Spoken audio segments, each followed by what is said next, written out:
gentlemen, judges, fellow contestants, students, good afternoon. Please allow me to celebrate a taste of Vincentian heritage. It holds a special place in our culture, deeply rooted in who we are. It is Madongo. Yes, Madongo. Derived from the root crop arrowroot, Madongo is a cherished, unique, traditional food prepared in St. Vincent and the Grenadines. As I highlight the unique process of making Madongo, which shows the transformation of arrowroot starch into a dough, please keep in mind that Madongo is more than just food. It is our heritage. It is survival. It is a bond that ties us to our ancestors and our land. The act of Madongo making is a very simple and satisfying process. Firstly, the arrowroot is grated and strained to create the arrowroot starch. The arrowroot starch is then mixed with water to form balls. These balls are placed in a cloth and put in a pot of boiling water to create the gelatinous skin for some minutes. This becomes the base for the dough. These balls can be left in hot water to form gel. That is just right, not too thick, not too thin. The balls are then taken out of the water and placed in a container. The gel-like outer layer is then peeled and the chaff inner part is mashed and mixed with fresh arrowroot starch. This is then combined with flavorful local spices like nutmeg and cinnamon. Grated coconut can also be added. While kneading the Madongo, the heat comes into contact with the starch, creating a smooth, moist dough. Madongo can be roasted, boiled, baked and fried. It can also be used as a thickening agent while cooking. The process of making Madongo can be seen as a reflection of our nation's growth and unique heritage. The Madongo bake has always been a favorite in our Vincentian homes. Just as Madongo begins with gathering native ingredients like arrowroot and coconut, a nation starts by identifying and harnessing its natural resources, cultural assets, and human potential. Combining the indigenous ingredients such as arrowroot, coconut, and nutmeg into a cohesive dough mirrors the integration of diverse communities, traditions, and values. The process is messy, sometimes sticky, but necessary to form unity. Boiling Madongo transforms raw ingredients into something nourishing, just as governance shapes raw potential into functioning systems. Too little heat can be compared to underdevelopment. Too much heat, instability. Just right, sustainable progress. Madongo's soft, fluid texture may not appeal to everyone, but it is a distinctive identity marker for Vincentians. It may not be understood by outsiders, but it is ours. It is Vincentian. It is the flavor of home. For generations, our people have turned to Madongo not only to fill their stomachs, but also to strengthen their spirits. Did you know that St. Vincent and the Grenadines is the largest supplier and producer of arrowroot in the world? Yes, it is, and it is also considered uniquely Vincentian. Let us not underestimate the power of tradition. Let us not overlook the lessons learned in our kitchen, because every time we make Madongo, the mixing, the kneading, the cooking, we practice nation building. We remember who we are, we honor where we come from, and we shape where we are going. Vinci people, I am talking to you. Let us ensure that Madongo remains a vibrant part of our Vincentian cuisine. A food that not only nourishes the body, but also to connect us to our history and our culture. This independence, instead of eating fast food, choose Madongo, a place of Vincentian heritage. I thank you.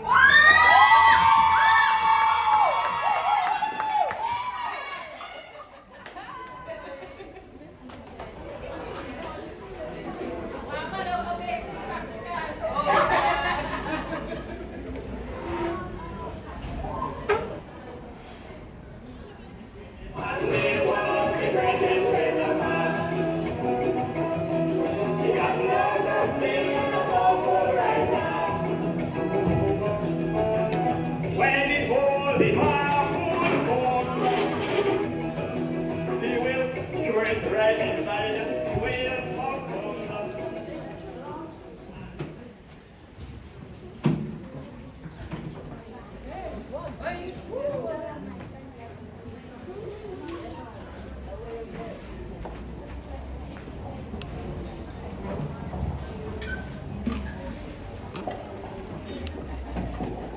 Of Wales, waves, and the essential waves. Good afternoon, everyone, and happy independence. Now, if you've ever had a granny like mine, you know she always had one foot in the kitchen and the other in a story. When I was small, she told me this story.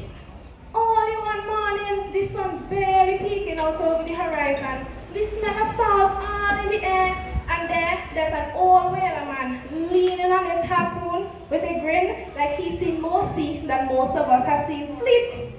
He would always tell the young ones, the sea don't like greed, only respect.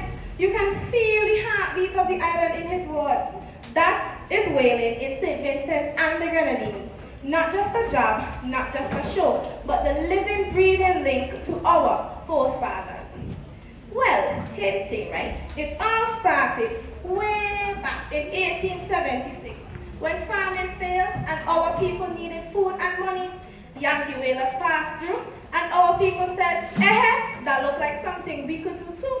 And from there, it stuck, like mango string in your teeth. Fathers taught sons, old heads trained young hands, and before long, whaling became part of the rhythm of Vincentian life. Now, when you talk about whaling, you have to mention the two B's, Beckway and Barrowly. Two communities, two traditions, one heartbeat. Let's start with Beckway, home of the mighty Neil Oliver, the king of whaling. Granny said, one time, anytime Neil took up a harpoon, the sea used to get nervous. For such a slim man, he was strong like iron, could throw a 40-pound harpoon and then jump on the back of the whale to finish the job. No, that's not bravery. That's Vincentian madness mixed with skill. When Neil passed away in the year 2000, the whole island mourned. But his story lives on in the Beckway Whaling Museum, where you can see his boat, his tools, and his legacy. Right, that's not... Up the coast now is a different story. Barrowly, the hunt for the pilot whale, aka blackfish. Here, the name everyone knows is Samuel Hazel. Granny said one time Samuel and his crew was chasing a blackfish that was playing hide and seek, dipping in the water, darting past the boat. Samuel just laughed and said, "They're too smart, man. They know we from Baga." After hours of patience and teamwork, they brought home the catch, and when they did, the whole village lit up. Children running, blackfish vendors coming. "Adio, blackfish catch a Baga." That's the beauty of it, the community. Even if you never touch a boat, you're still part of it. Get your blackfish wet or dry, you prefer crimped? I can supply. Need blackfish oil? Just pass by. But, of course, not everything is smooth sailing. These days, people are like quick to talk. Oh, whaling is cruel. They see one video and suddenly they're experts on Vincentian culture. But they don't see the whole picture.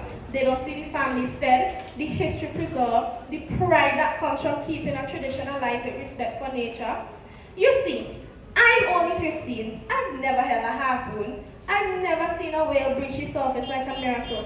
But I have seen how these stories bring people together, how they make us proud to say, this is who we are. So, as we celebrate another independence, let's remember, we don't live just beside the sea, we live with it. Maybe the answer to the story isn't to change the story. Maybe it's to listen better. Listen to the islanders, listen to the whales, listen to the waves. Because somewhere out there, between tradition and change, between the harpoon and the horizon, lies the spirit of our people, rooted, resilient, and rooted in the sea. So as we celebrate another independence, let's remember, we don't just live beside the sea, we live with it. Happy Independence, St. Vincent and the Grenadines.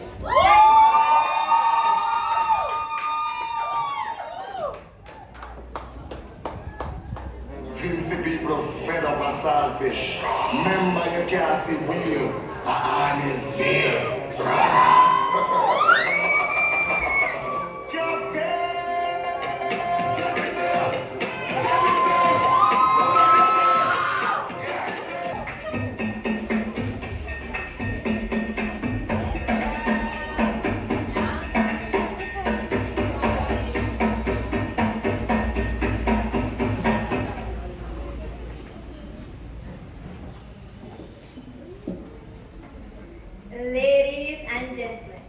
brothers and sisters of our Vincentian family, I invite you to journey with me across the sea to the very heart of the Southern Grenadines, where rhythm is heritage, movement is memory, and tradition lives in our very footsteps.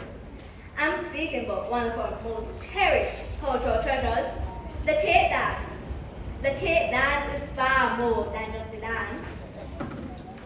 It's a challenge, a celebration, a courtship, and sometimes even a comedy. If you've never witnessed it, let me paint you a picture. The sun is warm. The breeze carries a scent of sea salt and sweet spices. And from the narrow village roads, you hear the call of drums. On one end, the groom, leaving his home surrounded by family and friends, and from the other, the bride, equally celebrated. Behind them, dancers, musicians, children laughing, and neighbors clapping. But the central feature, a cake, real, beautiful, balanced tall and steady upon their heads. As they dance through the community to meet at the center on the first chair. Every step rhythmic, every sway intentional, and hips move in time with the drum beat. Either way, the head remains steady, cake unshaken. Some say the Cape dance came from French quadrille influences. Others trace it back to African traditions of poise and competitive courtship. Either way, the Cape dance is Vincentian brilliance, born after emancipation when our ancestors had little wealth but endless creativity. They had rhythm, they had strength, they had pride, they had music, they had spirit. So, during weddings, Christmas celebrations, and village gatherings, the Cape dance was born, or they had symbolized by a cape on their heads. To carry joy without stillness, to handle pressure with grace, to move through life with rhythm without losing sweetness. And isn't that the Vincentian way? To navigate storms with poise, to keep our heads high. The Cape dance is not just culture.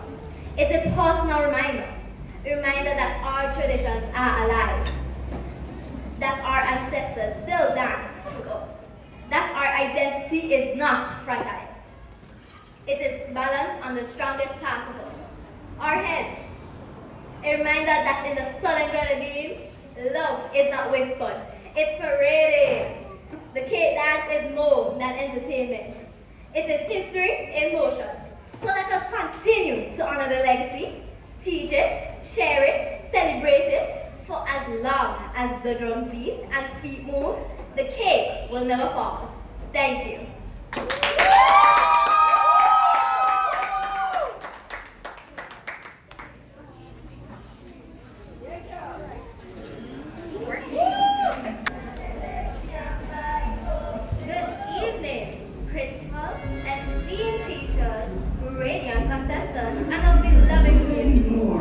Tonight, I invite you to a journey with me, not across oceans, but into the heart of Union Island, where the sun kisses the earth and history sparkles beneath our feet. There lies a tradition that embodies our strength, resilience, and creativity, the art of salt picking.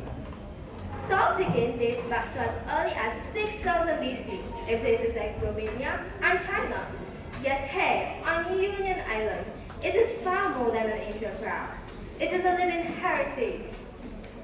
At the majestic Belmont Salt Pond, which spans almost 16 acres, salt picking is not merely an occupation.